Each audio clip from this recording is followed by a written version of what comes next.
বিরাট অন্যায় করেছেন।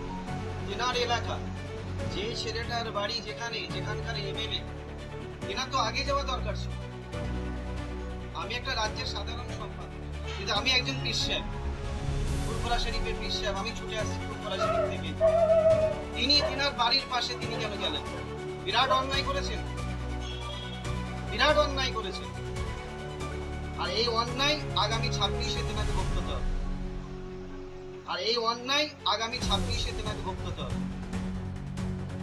আর এই অন্যায় আগামী 26-এ তেনাকে ভোগ করতে হবে। প্রথম কথা হচ্ছে, একটা ছেলে এখানটায় মারা গেছে। যেদিন মারা গেছে সেদিন প্রশাসনের সাথে কথা বলেছে। অলরেডি ক্যানিং থানা দুজনকে অ্যারেস্ট করেছে। আর একটা ছেলে তোকে বলে তোজোর করছে। দেখুন, এটা একটা ছেলে মৃত্যু আমাদের কাছে কোনোদিনই ছেলে কাম্য নয়। মৃত্যুর জন্য আমরা দুঃখিত এবং আমাদের সত্যিকারের কষ্ট দেয়।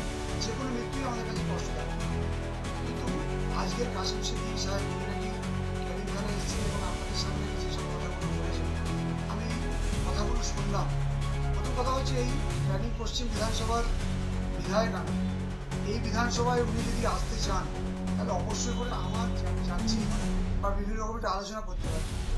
আর আজকে যেভাবে আপনাদের সামনে বললেন, আমি তো মনে করি তৃণমূল করে না, একটা দালালি করতে এসছে আমাদের পার্টি। আমাদের উপরে তৃণমূল করে না, একটা দালালি করতে এসছে আমাদের পার্টি। এই তৃণমূলের মধ্যে এখন ঘোর পড়ে চলছে।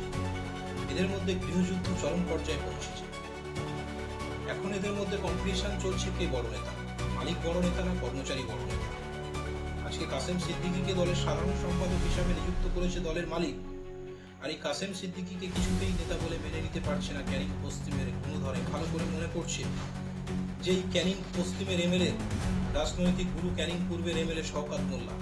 আর এই শওকত মোল্লার বিভিন্ন মিটিং মিছিলে তির্যক ভাষায় আক্রমণের কেন্দ্রবিন্দু ছিল ফুরফুরা শরীফের বিভিন্ন পীরজাদা।